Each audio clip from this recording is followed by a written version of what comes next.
प्लेटो की पॉलिटिकल जो ideas, political philosophy थी वो ऑलमोस्ट कंप्लीट हो चुकी है। और आज से हम स्टार्ट करेंगे जनाब अरिस्टोटल की जो पॉलिटिकल आइडियाज़ हैं उससे पहले कि मैं उसके पॉलिटिकल आइडियाज़ और थ्योरीज़ डिस्कस करूँ आपके साथ, उससे पहले इसका जो है ना इंट्रोडक्शन हम डिस्कस कर लेते हैं। और इसकी इंट्रोडक्शन में प्राइमरली इसका जो है वो बायोग्राफ़ी हम डिस्कस करेंगे आज के इस वीडियो में, आज के इस लेक्चर में, ठीक है। अरिस्टोटल जो है उसको जो है ना वो प्लेटो के स्टूडेंट हैं, प्लेटो के डिसाइपल हैं।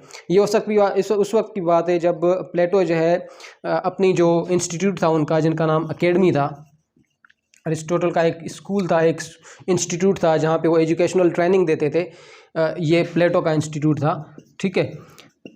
इसका नाम अकेडमी था। वहाँ पर ये इस अकेडमी के हेड थे प्लेटो, ठीक है।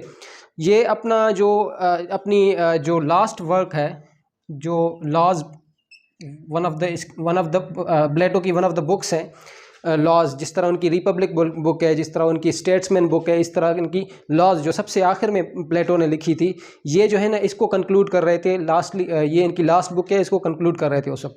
तो बिजी थे इसकी राइटिंग में, ठीक है, प्लेटो। और बाकी भी इंटरप्राइजेज में बिजी थे, बाकी एडमिनिस्ट्रेटिव जो फंक्शंस थे उसमें बिजी थे, ठीक है, प्लेटो। तो 17 साल की एज में 17 ईयर्स ओल्ड जो है वो स्टूडेंट जो है इनकी एकेडमी में इनरोल होता है, 17 ईयर्स ओल्ड, ठीक है। उस वक्त प्लेटो को उसका पता ही नहीं होता, ठीक है। उस 17 ईयर्स ओल्ड स्टूडेंट को जो उस वक्त इनरोल होता है इनकी एकेडमी में, दाखिला आके लेता है, उसको जनाब आजकल हम अरिस्टोटल के नाम से याद करते हैं, ठीक है। ये एथेंस में आता है और एकेडमी में आके इनरोल हो जाता है। एकेडमी में आके ये जो है ना वो एडमिशन ले लेता है, ठीक है। तो ये उस वक्त की बात है। ये इसकी टाइमलाइन क्या है, 384 से लेकर 384 टू 322 BC, ये अरिस्टोटल का जो है ना टाइमलाइन है अरिस्टोटल की, ठीक है। ये जो है वो कहाँ से आते हैं अरिस्टोटल एक्चुअली वो एथेंस के जो है ना ओरिजिन्स के नहीं थे, ये आते हैं स्टेग्रा से।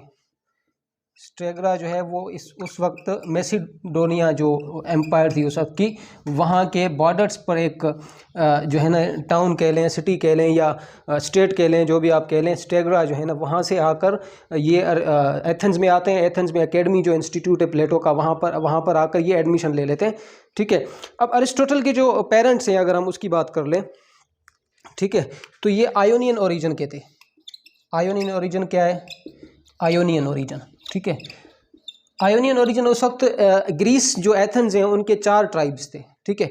4 ट्राइब्स में से एक जो ट्राइब्स था, 4 मेन ट्राइब्स हम जिसको कह लें, 4 मेन ट्राइब्स थे, उसमें से एक आयोनियन ट्राइब था जिससे बिलोंग करते थे इनके पेरेंट्स, ठीक है, अरिस्टोटल। इसका मतलब है कि अरिस्टोटल जो है वो एक्चुअली आयोनियन ट्राइब से बिलोंग करते थे, ठीक है। अच्छा, उसके बाद जनाब इसके फादर की अगर हम बात करें तो इसके जो फादर हैं वो एक्चुअली फिजिशियन थे। His father was a physician. इसका मतलब है कि बायोलॉजिकल साइंसेज में वो इंटरेस्ट ले रहे थे। तो इनके जो फादर हैं अरिस्टोटल के, he was a physician. Physician का मतलब है कि बायोलॉजिकल साइंसेज में आप यूँ कह लें कि इनकी डॉक्टरेट थी या इन्होंने पढ़ रखा था बायोलॉजिकल साइंसेज।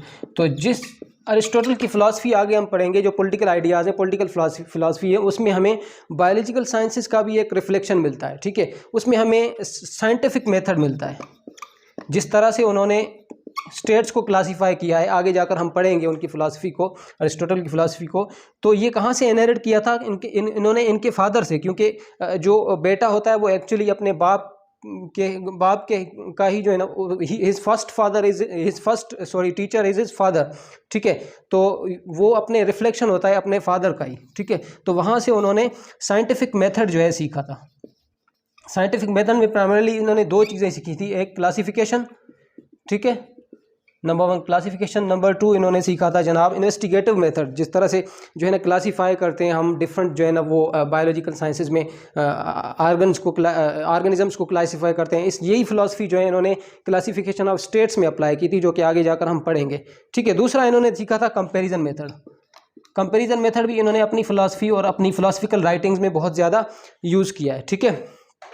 तो ये था जनाब इनका अर्लियर मैंने आपसे डिस्कस किया था कि प्लेटो जो है उस वक्त लॉज जो है इनकी बुक थी दी लॉज, जो कि वो कंपाइल कर रहे थे अपना जो इनका लास्ट मेजर वर्क था प्लेटो का, उस वक्त लॉज लिख रहे थे। जिस वक्त इन्होंने enrolled he was Aristotle enrolled himself in his educational institute, जिसको हम अकेडमी के नाम से जो है ना याद करते हैं। ठीक है, अब अकेडमी जो इंस्टीट्यूट है उसमें इन्होंने जो है ना कितने साल तक जो है ना वो अकेडमी में रहे, 20 साल तक, 20 ईयर्स तक ये जो अकेडमी इंस्टीट्यूट है उसमें इन्होंने तालीम हासिल की, एजुकेशनल ट्रेनिंग जो है ना हासिल की।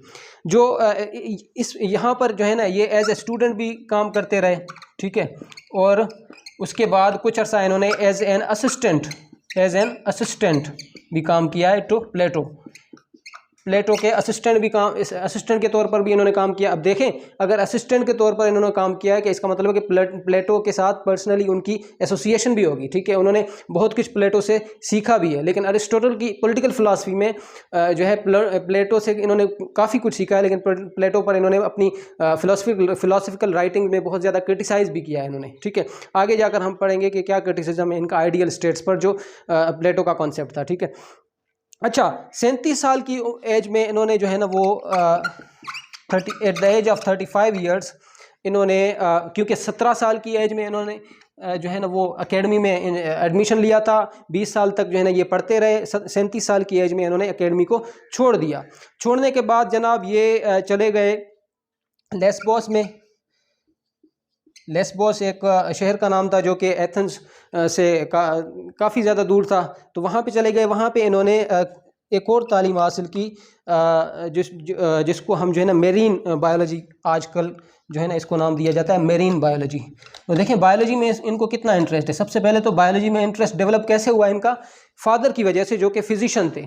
ठीक है, वो बायोलॉजिकल एक टीचर थे या फिजिशियन थे, जिसकी वजह से उनमें एक इंटरेस्ट डेवलप हुआ बायोलॉजी पढ़ने का। तो इन्होंने मेरीन बायोलॉजी भी बाद में जो है ना इसकी भी स्टडी की। 40 साल की एज में at the age of 40 years ये शादी करते हैं। 40 साल की एज में शादी जनाब ये किससे करते हैं? हर्मियाज उस वक्त के किंग थे, या आप यूँ कह दें बादशाह थे। हर्मियाज HERMIAS हर्मियाज। ठीक है, इनकी नाइसी से ये शादी करते हैं, और जब इनकी नाइसी से ये शादी करते हैं तो एक्चुअली ये अनऑफिशियल एडवाइज़र भी बन जाते हैं इनके, हर्मियाज के अनऑफिशियल एडवाइज़र। ठीक है, ऑफिशियली इनको कोई पोस्ट नहीं दी जाती, लेकिन ऑब्वियसली जो है ना इनके साथ नाइसी से इन्होंने ही वाज मैरिड टू नाइसी, जिस वजह से एक एसोसिएशन बन गई हर्मियाज के साथ, किंग के साथ, जिस वजह से इनका अनऑफिशियली ये एडवाइस करते रहे इन कॉन्टेक्स्ट ऑफ। उसके बाद ये 335 BC में एथेंस में वापस आ जाते हैं। एथेंस में जो है ना वापस आकर ये अपना ही एक स्कूल खोल लेते हैं, अपना एक एजुकेशनल इंस्टीट्यूट खोल देते हैं, जिसको जो है ना ये जनाब नाम देते थे लाइजियम का। लाइसियम या लाइजियम इसको आप कहते हैं। ये एथेंस में आकर अपना एक इंस्टीट्यूट या स्कूल खोल लेते हैं, लेकिन इसके बाद ये पॉपुलर टीचर जो है ना बन जाते हैं। पॉपुलर टीचर, जो जाने माने और वेल नोन टीचर जो है ना, क्योंकि ऑब्वियसली जो है ना ये एक बहुत बड़े फिलासफर थे और जल्दी पॉपुलरिटी जो है ना गेन करते हैं एज अ टीचर। उसके बाद जनाब अलेक्जेंडर की डेथ हो जाती है। अलेक्जेंडर कौन थे? अलेक्जेंडर एक्चुअली किंग थे, और इनको जो है ना ये ट्यूटरिंग किया करते थे, पढ़ाया करते थे अरिस्टोटल। ठीक है, at the age of 40 years जब ये हर्नियाज के किंग थे, उसके बाद हर्नियाज के किंग के एडवाइज़र थे, उसके कुछ सालों बाद इन्होंने अलेक्जेंडर जो है इनको ट्यूटरिंग भी की है, इनको पढ़ाया है, इनके ट्यूटर रह चुके हैं। ठीक है, इनके साथ एक ख़ास जो है ना एसोसिएशन थी इनके साथ ख़ास जो है ना एक कनेक्शन था इनका। उसके बाद अलेक्जेंडर की जब जो है ना डेथ की न्यूज़ आती है, तो लोग जो है ना वो अरिस्टोटल पर शक करते हैं। हो सकता है कि इसकी कुछ कंस्पेरेसीज हों in the light of Alexander's, in the context of Alexander's death. तो इस वजह से ये जो है ना एथेंस छोड़ के भाग जाते हैं। भाग जाकर जो है ना ये एक शहर का नाम है कैलकीस, आप इसको किसी तरह भी प्रोनाउंस कर सकते हैं। ये जो है ना इस शहर में जाकर रहने लगते हैं। ठीक है, इस शहर में जाकर रहने लगते हैं। उसके बाद ये वेट करते हैं कि जनाब एथेंस का गुस्सा जब जो है ना कूल हो जाएंगे, जब ये टेम्पर जो है ना इनका नीचे आ जाएगा, कूल हो जाएंगे, तब वो वापस एथेंस जाएंगे, लेकिन इस दौरान ही इनकी डेथ हो जाती है। ठीक है, ये है जनाब इनकी जो है ना वो शॉर्ट जो है बायोग्राफी, और इस बायोग्राफी का जो है ना रोल बहुत ज़्यादा है इनकी अपनी पॉलिटिकल राइटिंग्स में, क्योंकि जो साइंटिफिक मेथड इन्होंने अपने फादर फिजिशियन से सीखा था, वही साइंटिफिक मेथड इन्होंने बाद में अपनी राइटिंग्स में भी अप्लाई किया। और आगे जाकर हमें इसकी जब फिलॉसफीज़ पढ़ेंगे तब हम जो है ना इसका साइंटिफिक मेथड देखेंगे कि किस तरह से जो है ना वो हमारे